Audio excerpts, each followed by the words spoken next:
listeners. Thank you very much. It wasn't much of a debate. It was more of, well, we didn't debate anything. The debate. If you listen to the debate, it's I was born in the '80s. Everything I play sounds like AC/DC, and my partner loves the death metal. So death metal's new to me, man. I love all the new stuff I can discover.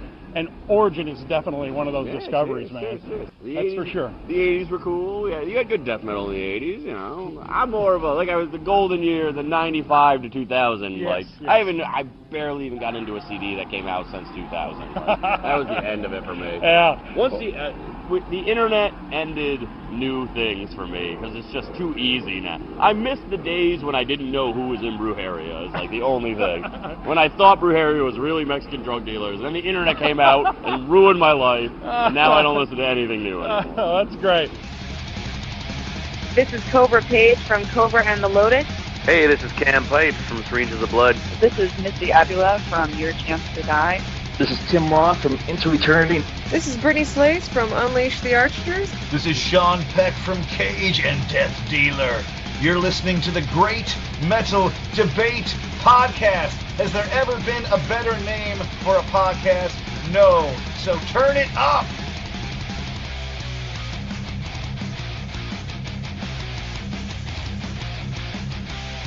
Metal Brethren, welcome back to the Great Metal Debate. This is Golem Dog, and I'm joined again by Brian. Welcome, fellow listeners. Brian, we went to an awesome show this past Sunday. A host of death metal bands, including the headliner Origin. Dude, it was a great return to the concert scene. I so much enjoyed that show. As I was enjoying one of the bands, I noticed that you had snuck away from the front of the stage. Where'd you go, dude? Yes, I had a little tete-a-tete with one of the band members, Jason from Origin, a guy that doesn't shy away from the microphone. He was very entertaining and very informative and straightforward. All right, man. Well, let's all take a listen. Here's Brian's interview with Origin frontman Jason Kaiser.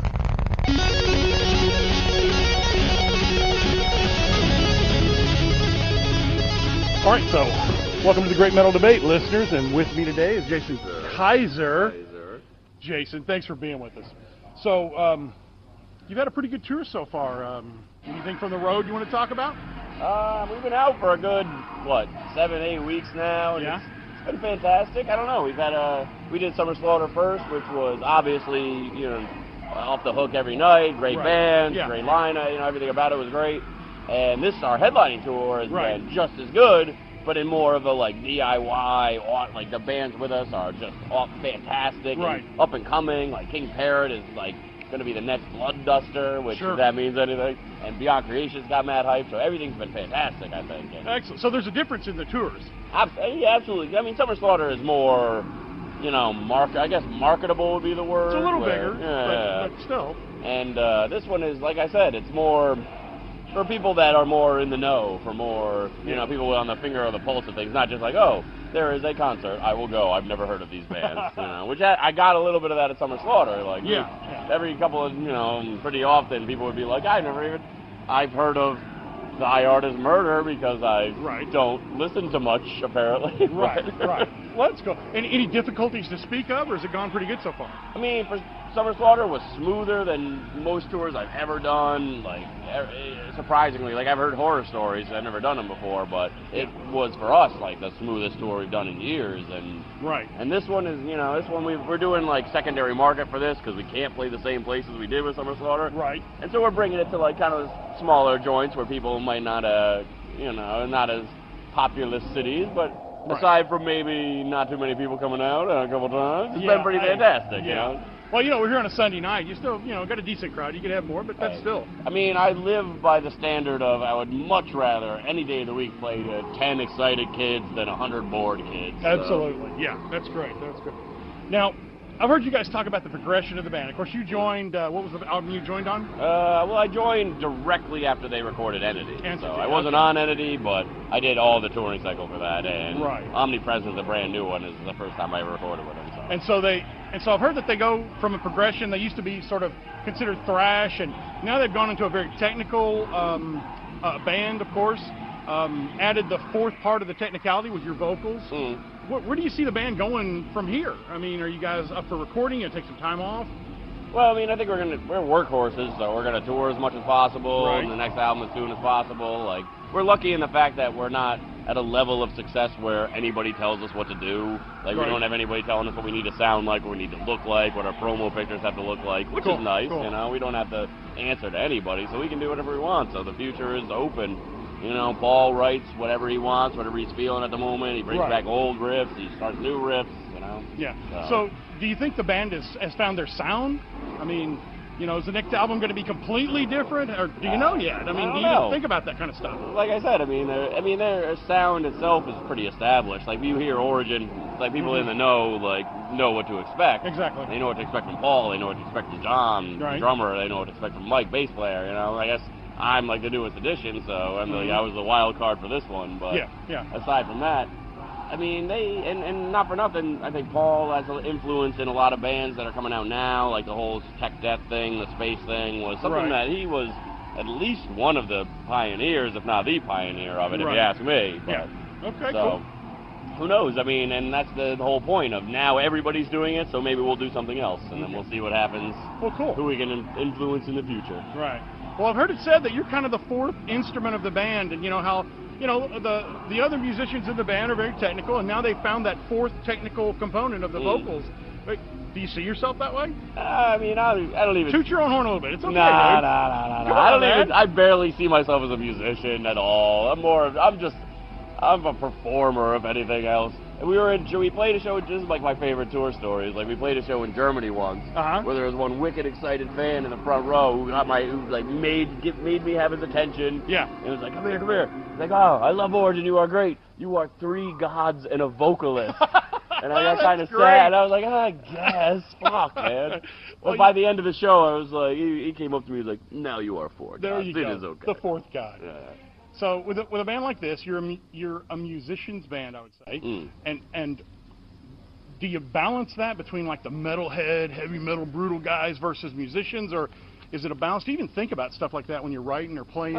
Well, as far as live, I think it's definitely been a shift in priorities live, like to the point where you know, when this band first started and it was going on for 10 years or so, there was absolutely a majority of the audience were people that would come, stand in the front, cross-armed, and just stare intently at Paul, Mike, Origin. Like, Paul, Mike, and John have their own armies of devoted, like, maniac fans, which is great. And then I join, and I get bored and, like, try to make things interesting and fun and make people fucking stage dive or whatever, but I do my best. Well, so, I mean, I think now we try to focus more on making shows an experience and making shows something people walk away remembering. Right. And that was our goal on Summer Slaughter. Like, we were, like, right in the middle of the bill, but... Holy shit. But, a plane's about to crash, apparently. Oh, I thought we were getting bombed. But, yeah, we were right in the middle of the bill, but we were intent on being the band that people walk away remembering, and I think we did pretty good at that, so... Excellent. I know you have quite a following. I mean... Yeah, we do good. Yeah. Well, so... You say, you know, you guys are tour hounds, you know. Is that something that you know, is that the emphasis of the band, or is it the emphasis more on, you know, the writing? Do you write as you tour? How does that work? I mean, I think nowadays the touring is, since I've joined, I think touring has been our primary focus. Like, we're just trying to play for as many people in as many places as often as possible. Right. You know, without burning ourselves out, obviously. Sure. And it's just our passion. It's what we love. I mean, writing and stuff like that, definitely, I mean, comes secondary. We wrote the new album. We have taken tours with the intent. We've been like, all right, we'll do this tour just so we can write on the road. We never write on the road. Never write on the road. Okay. It's always the intent, but we're also, everybody's busy and doing different things, and nobody wants to hang out with each other. It's just like, well, we get it done. Right. Yeah, touring's our bread and butter, and I love it. And we've been out, like I said, we were out for 7 weeks. I'm going home, like 3 days left on this tour. Then we're home for 3 or 4 weeks, and then we go out again. I know the minute I get home, I'll be home for 2 days, and I'll be like, fuck, I'm bored, get me out, I'm so bored. Really? Yeah. So that, you know, I was going to ask you about balancing family and touring, but it sounds like you really are tour hogs, you know. We all have, like, wives and girlfriends. Right. You know, some of us have kids and stuff like that, and it's we're lucky enough to where we don't go broke from doing it. Sure. You know, so yeah. which is, you know, every once in a while you got to stop and think that that's like a 1% of bands to even not have to spend money to tour. Sure. You know, so we're very. I mean, I would hate to use the word blessed. We're lucky. We're very lucky. Well, you know, blessed is all right. I'm down with that. Yeah, we're very lucky to even have the opportunity to do it and not come home and be, you know, not pay out of pocket. Right. Now, it seems like everybody is so intent on categorizing metal these days. Is that something you guys worry about? Do you want to be in the right category when people talk about Origin? Not at all. I don't think we're worried about. Thankfully, you know, the band has a legacy in itself where they were around in that, you know, golden age in the late 90s when all like the best death metal was coming out, if you ask me. Right. But yeah, I think we're at a point where we're not even concerned with that stuff. Like our image is solidified by now, I think. Yeah. So we're not like, you know, we don't have to worry about being an up and comer, even though in a lot of eyes we still are. We're still kind of unknown in anything other than an underground sense. But I don't know. I guess we're just old, seasoned, like. Well, you're in the underground sense. You are extremely well known and well established. Yeah. Okay, so like a lot of new bands, like there's new trends in metal, symphonic and operatic vocals and all that sort of stuff. Is that something you see you guys adding or doing at all? No, I mean, not for us. We, like I said before, we do whatever we feel is necessary at the time, or our state or whatever. And for us. We don't need gimmicks, really. I don't think. I'm not saying that in a bad way, but you know, we are comfortable in what we're doing, and we don't need to impress anybody. Okay, that's cool. You know, we're not desperate for attention, which I think is great. And you know, I don't like to shit on other bands for what they do. Yeah, and that wasn't what I was asking. I was just curious, you know, what direction the band's going, you know. And so, if you're content, though, nothing wrong with that. Yeah, I mean, I think if anything, you could say that we've been getting less like. There was a very specific sound that Origin had for a long time that was just the most rapid fire, intense, non-stop. You know, sacrificing groove for just insanity. And I think we might be shifting a little bit away from that. Okay. Because the last two albums, Entity and Omnipresent, have been more, you know, opportunity for a little mosh part here or there, or a little rocking part here and there. So. But you don't expect to have synthesizers anytime soon or something like that. Okay. I mean, aside from the fact we have like interludes and stuff on the new CD that are, you know, but they're not heavy on the synth or we're not going to be, there's not going to be any clean singing on any Origin albums anytime soon. If that sums up the whole thing. There you go. Well, that's cool. Well, let me wrap this up by asking, where can fans purchase music and merchandise for you Origin? Can absolutely purchase our CDs through like FYE, Best Buy type stuff like that in the States. You can go to Nuclear Blast Records online web store. They got everything you need. And we usually have a bigcartel.origin merch site up, but we run it ourselves. So when we're on the road, we're not really able to. Right. But you can find it out there. Check out the Facebook. There's always links from there. There are and we'll put up the links when we find them on Great Metal Debate. All right. Well, listen, I want to thank you for the interview, and very much appreciate it for the Great Metal Debate and all our listeners.